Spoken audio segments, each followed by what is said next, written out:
Comment élaborer un plan intégré de la production? Bonjour, bienvenue dans une vidéo qui concerne la gestion des opérations et de la production. Dans cette vidéo, nous allons voir comment élaborer un plan de production. Pour élaborer un plan de production, il est important de mettre en place un ensemble d'éléments essentiels. Et il est important aussi de poser un ensemble de questions. Les principales questions à poser pour élaborer un plan de production pour les étudiants qui sont en gestion. D'abord, il faut se demander qu'est-ce qu'on doit faire.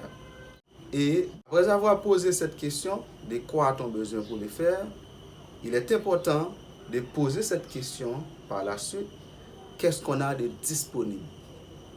Qu'est-ce qu'on a de disponible en termes de ressources? Et la quatrième question essentielle, de quoi a-t-on besoin de plus?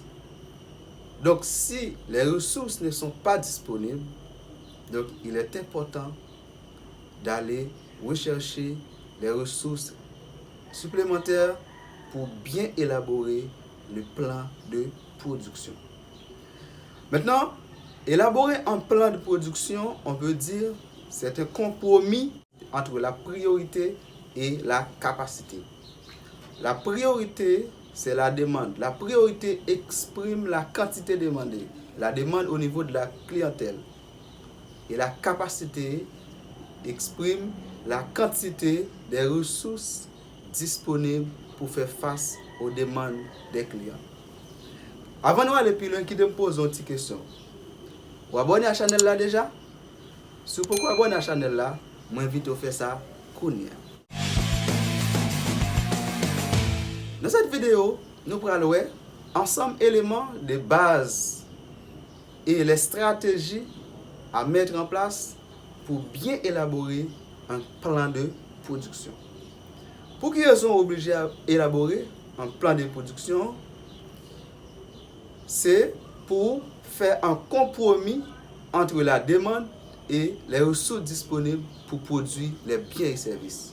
C'est pour cette raison qu'on dit que le plan de production est un compromis entre la priorité et la capacité. La priorité qui concerne la demande et la capacité, les ressources disponibles pour produire les biens et services.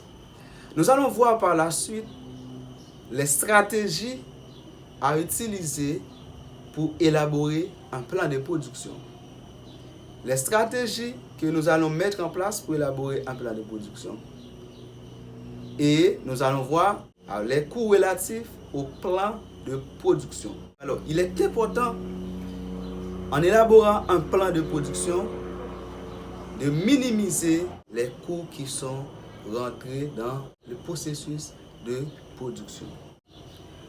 Quels sont les coûts relatifs au plan de production? Il y a ce qu'on appelle coûts en heure normale. Les coûts en heure normale, ce sont des coûts relatifs à la production des biens et services dans une tranche d'heure qui est capable de considérer normale de production. Et ensuite, il y a aussi les coûts supplémentaires. Les coûts en heure supplémentaires, ce sont des coûts engagés pour produire un bien quelconque en dehors des heures normales. Il y a ce qu'on appelle le coût de stockage. Le coût de stockage, ce sont des coûts liés aux détentions des stocks des produits disponibles. Le coût de pénurie. Le coût de pénurie, ce sont des coûts directs ou indirects liés aux ruptures de stock. Donc, plan de production, ça va bien pour élaborer. Il est important au niveau de ce plan-là pour minimiser ces coûts-là. Coûts qui sont capables d'entrer en ligne de compte dans le processus de production ou détention de stock ou gain au niveau entreprise. Maintenant, il est important pour nous voir quelles sont les stratégies à mettre en place pour élaborer un plan de production. Dans cette vidéo, nous allons voir deux stratégies qu'on peut utiliser pour élaborer un plan de production. Stratégie de nivellement et stratégie de synchrone. Nous allons voir les avantages et inconvénients de ces stratégies-là. La stratégie de nivellement consiste à maintenir un niveau de production qui est égal à la moyenne des ventes. Lorsqu'on a un niveau de production constant qui est égal à la moyenne des ventes, si la demande augmente, on assiste à une diminution des stocks. Si la demande diminue, on assiste à une constitution de stock, c'est-à-dire le coût de stockage va augmenter et le stock constitué précédemment nous permet de faire face avec cette différence. Maintenant, pour la stratégie de nivellement, il y a ses avantages et ses inconvénients. Alors, les avantages d'abord de la stratégie de nivellement. Pas besoin de surplus de capacité durant les pointes de demande. En termes d'avantages encore, pas besoin d'engager ou désengager des ressources. Ça veut dire que ça. Puisque le niveau de production a produit pendant toute période là, il est constant, il n'est pas pour ni augmenter ni diminuer. Donc, ça peut faire que ensemble ressources ou engagées dès le départ, c'est au même moins bien pour toujours utiliser. Donc, en termes d'avantages pour cette stratégie-là, pas de nécessité pour engager ni désengager des ressources au cours de la période de production. Pour les inconvénients, on assiste à un coût de stockage qui est élevé. Le coût de stockage élevé par rapport avec le niveau de production qui est constant, ça veut dire pour toute diminution des demandes, donc on aura une quantité de biens qui reste disponible, c'est-à-dire le coût de stockage va augmenter. Et ensuite, le risque de tomber en rupture de stock demeure constant. Donc, puisque le stock est limité, alors la production est limitée, ça peut arriver qu'avec l'augmentation de la demande, il est probable pour faire face avec une rupture de stock. Donc, deuxième stratégie, c'est la stratégie de synchrone. La stratégie de synchrone consiste à maintenir un niveau de stock constant. Donc, un niveau de stock constant, c'est-à-dire le stock de début est égal au stock de fin. Donc, pour la stratégie de synchrone, la variation du stock est nulle. C'est-à-dire, il y a une quantité prévue, donc puisque la variation de stock est nulle, donc la production doit être toujours égale à la demande. Ça, c'est pour la stratégie de synchrone. Donc, avec cette stratégie-là, on synchronise la production avec la demande. Donc, c'est-à-dire la quantité produite égale à la demande. Donc, maintenant, cette stratégie-là a ses avantages et ses inconvénients. Avantages d'abord. Les avantages pour la stratégie de synchrone, donc la variation des stocks est inexistante. Donc, c'est-à-dire, on assiste à une variation de stock qui est faible, voire inexistante. Donc, ça, c'est un avantage de la stratégie de synchrone. Deuxième avantage, le coût de stockage n'est pas tellement sensible. Le coût de stockage n'est pas tellement sensible, puisque la production est égale à la demande, la variation des stocks est nulle, le stock de début est égal au stock de fin, donc c'est normal. Le coût de stockage doit faible. Au niveau des inconvénients pour la stratégie de synchrone, la stratégie de synchrone, il y a comme inconvénient, il y a nécessité d'avoir une surcapacité de faire face aux pointes de demande. Dans ce cas-là, la production doit être toujours égale à la demande, donc il peut y avoir la révocation à gagner recrutement au niveau de l'entreprise. Parce que si la demande augmente, il faut que nous augmenter le niveau de production à gagner recrutement. Et si la demande diminue, il faut que nous diminuions la production à bien licenciement. Donc, dans ce cas, ça veut dire nous constatons que à gagner engagement et désengagement de ressources comparativement à la stratégie de nivellement. Donc, maintenant, nous allons voir ensemble, avec moi, un exercice qui traite les deux stratégies. D'abord, la stratégie de nivellement et la stratégie de synchrone. Nous partons. Ici, on a un exercice où on a un ensemble de périodes, les périodes ici et les ventes. Les périodes et les ventes. Donc, on a 5 périodes et on a les ventes respectives pour les différentes périodes ici. Donc, à travers cet exercice-là, nous allons utiliser la stratégie de nivellement pour construire un plan de production. La question qui se pose ici, c'est élaborer un plan de production avec la stratégie de nivellement et la stratégie de synchrone. En tout en gardant un niveau de stock ok, un stock de débit avec un stock initial, qui est égal à 80 unités. Si le stock initial est égal à 80 unités, nous allons utiliser la stratégie de synchrone pour élaborer un plan de production avec ces données-là. Nous partons avec stratégie de nivellement. Qui sa stratégie de nivellement dit? La production constante est égale à la moyenne des ventes. Ça, c'est un élément. Dans ce tableau-là, nous allons agrandir le tableau. Ici, on a stock initial. OK. Ici, on a la production. Et ici, on a stock final. Stratégie de nivellement qui dit que nous devons gagner un niveau de production qui est égal à la moyenne des ventes. Et on a un niveau de stock initial qui est égal à 80 unités. Stock initial, c'est-à-dire le stock de début. Donc, d'abord, ça nous doit faire, nous devons calculer le niveau de production qui doit être égal à la moyenne des ventes. Pour calculer le niveau de production qui est égal à la moyenne des ventes, il est important de faire la sommation ensemble éléments au niveau de production ça divisé par ensemble de périodes totales. Donc, c'est-à-dire, le niveau de production doit être égal à 600 divisé par 5. 600 divisé par 5 parce que nous avons 5 périodes. 600 divisé par 5, cela nous donne 120. Ok, maintenant 600 divisé par 5, cela nous donne 120.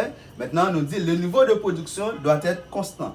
Donc, ça veut dire, on a ici pour la période 1, nous avons 120, 120, 120, 120, 120. Donc, ça, c'est la stratégie de nivellement. Le niveau de production doit être constant et égal à la moyenne des ventes. Maintenant, nous allons, avec le stock initial, nous allons constituer le plan de production. Le stock de débit pour la première période est égal à 80 unités. Donc ici, on met 80 unités. Stock initial est égal à 80 unités.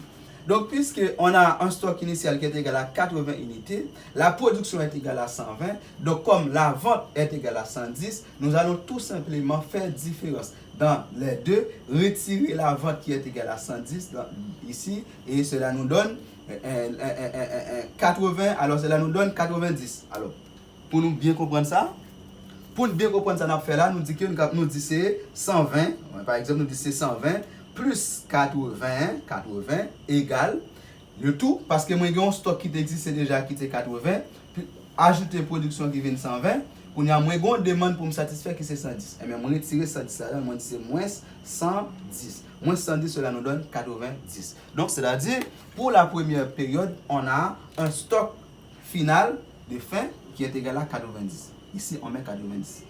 En plus, le stock de fin c'est lui-même qui pourra servir comme stock de début pour la période suivante. Stock moins fermé exercice là, c'est lui-même qui pourra commencer l'autre exercice qui va venir. Ça veut dire que dans le tableau ça là, on pourra venir 90. OK, comme stock de débit moins débuté deuxième période là avec 90. Comme la production est constante, venir un stock de débit qui augmente de 90, et mais ça va faire que on va venir retirer demande pour me satisfaire qui c'est 100 dans tout de ça. Donc si je fais somme ça, moi retirer demande qui c'est 100, donc ça va moi une idée. Qui ça me fait? Moi dit que c'est 90, moi dit c'est 80, c'est 90 plus 120 moins 100. 90 plus 120 moins 100, donc cela nous donne 110. 110. Ok, donc ici, moi clôturer deuxième période là avec un stock qui est égal à 110 unités. 110 unités, ça c'est les mêmes qui vont débuter troisième période là. Ici, on met 110 unités. Ici, on met 110. Ici, 110 puisque on a 110 comme stock de début.